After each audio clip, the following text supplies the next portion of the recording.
Well, it's not quite the Miami weather we were expecting here at the Hard Rock Stadium, but you know, tropical climates, a little bit of rain, a little bit of sunshine. But Lizzy's joining me, and we're going to look ahead now to Inter Miami's first game as well. But before we get into their first game of the Club World Cup against Al Ahly, I want to talk about the ticket sales, because that has been probably the biggest problem FIFA has had to face coming into this. We've heard the stories of how they've had to slice it almost by 50%, if not more. But what's been the mood and the vibe like here in Miami? Yeah, so the ticket sales is an interesting topic.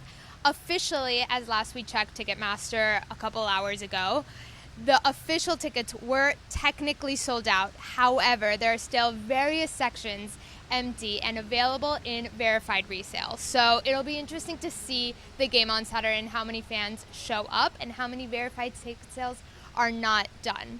We did see that people like those students at Miami-Dade College got tickets for approximately $20 and then received 4 complimentary tickets. So the situation was a little bit of a struggle for FIFA. In terms of the mood of the city, there is angst, there is nervousness.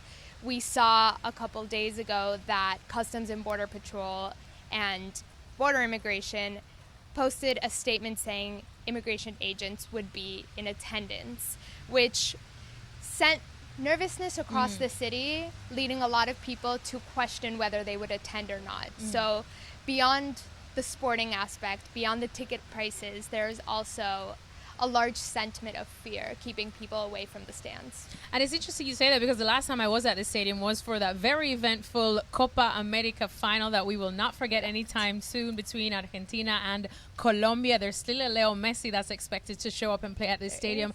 Have they talked about that any at all in terms of the stadium being able to deal with that capacity of the excited and overly excited football fans? They have, yes. So FIFA and Hard Rock Stadium confirmed to ESPN that there's going to be several security points and ticket points entering Hard Rock Stadium, as opposed to Copa America, where any fan could enter the perimeter and the premises. This time around, there's going to be a lot of security points that check ticketing, and then you can enter the stadium parking facilities. So even before entering the stadium, you're going to have your tickets checked multiple times. All right, well, that's good, because either way, I think we're expecting an exciting vibe for that curtain raiser of Inter Miami up against Al Ahly first. Let's talk about their group as well. In terms of the expectations of Inter Miami, what is it? Because I know that you, of course, are very close to the team. Are they expecting to go all the way, get out of the group? Because they do have some heavy hitters in it. They do. I think the expectations are twofold. Internally, Inter Miami co-owner Jorge Mas, head coach Javier Becherano have made the target very clear. Inter Miami wants to leave the group stage. They want to qualify for the knockout round. However, when you have an X factor, when you have Lionel Messi on your roster, expectations from fans are a whole different thing. So final or bust for Messi. Final or bust, trophy or nothing. But no, internally the team feels a success would be making it to the knockout rounds, considering the level of this tournament, considering the level of the international teams coming into Miami. Yeah, as we know, if it's not a final for Lionel Messi, it almost feels like it's unfair for the absolute legend. Well, we're looking forward to that game. We're just now 2 days away from the opening of this FIFA Club World Cup.